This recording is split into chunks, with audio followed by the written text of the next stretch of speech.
Assalamualaikum warahmatullahi wabarakatuh. Di sini saya akan mempresentasikan tentang penggunaan tanda koma. Sebelumnya, perkenalkan, nama saya Nurul Micatrianti dari Program Studi Pendidikan Seni Pertunjukan. Nah, pasti sudah sering kan mendengar tentang tanda baca yang satu ini, yaitu tanda koma. Secara umum, tanda koma dikenal memiliki beberapa penggunaan seperti membandingkan kalimat, memisah kalimat, menghubungkan antar kalimat, dan sebagainya. Yang pertama, tanda baca koma itu sendiri umumnya digunakan pada saat melakukan suatu perincian hingga penyebutan bilangan. Contohnya, ibu berbelanja ke toko kelontong untuk membeli berbagai keperluan memasak seperti garam, gula, kecap, dan minyak goreng. Di contoh ini terdapat 4 perincian yaitu garam, gula, kecap, dan minyak goreng. Jadi, tiap unsurnya harus dipisah menggunakan tanda koma termasuk perincian terakhir di depan kata dan.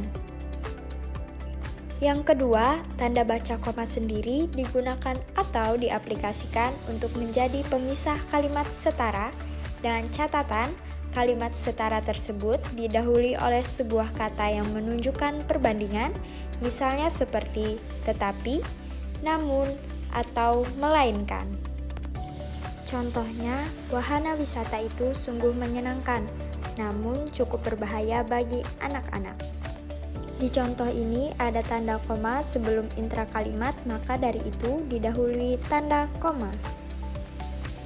Yang ketiga, tanda baca koma juga bisa digunakan untuk melakukan pemisahan pada anak kalimat dengan induk kalimatnya.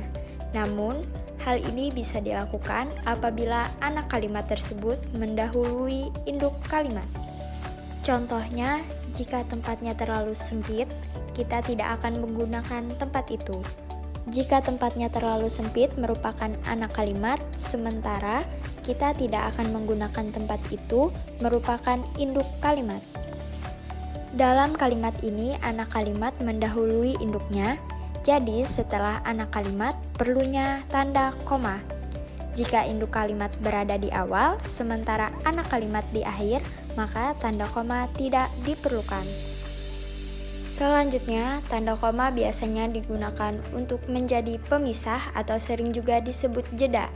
Beberapa partikel dalam bahasa Indonesia yang sudah sering kita gunakan, misalnya seperti kata oh, ya, wah, aduh, hai, atau halo, dan berbagai bentuk lainnya.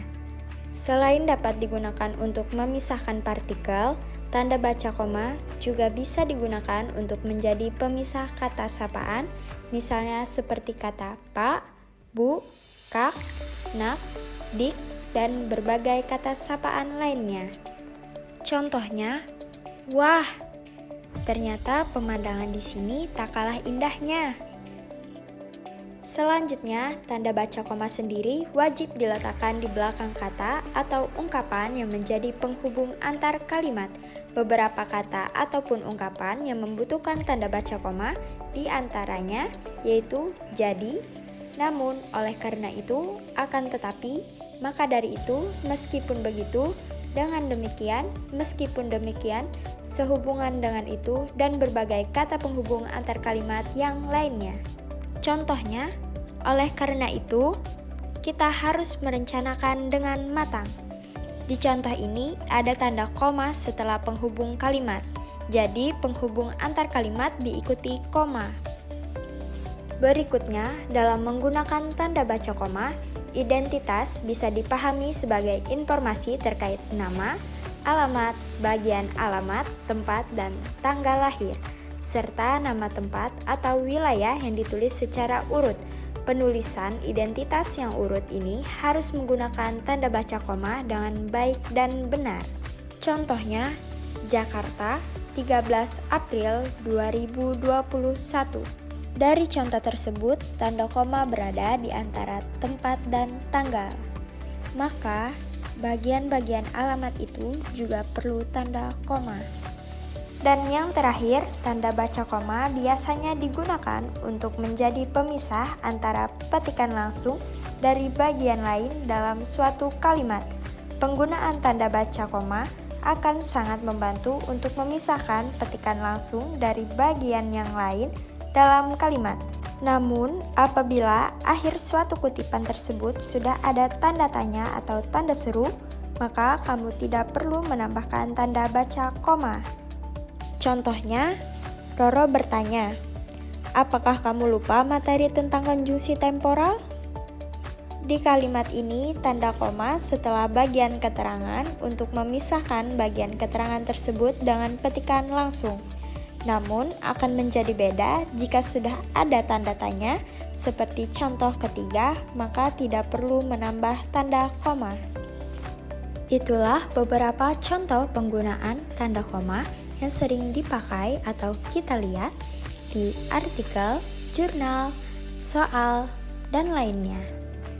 Sebelum saya menutup presentasi ini, saya menerima kritik dan saran yang berhubungan dengan materi yang saya sampaikan agar saya bisa memperbaiki dan lebih baik ke depannya dari dosen pengampu maupun teman-teman yang menonton video ini.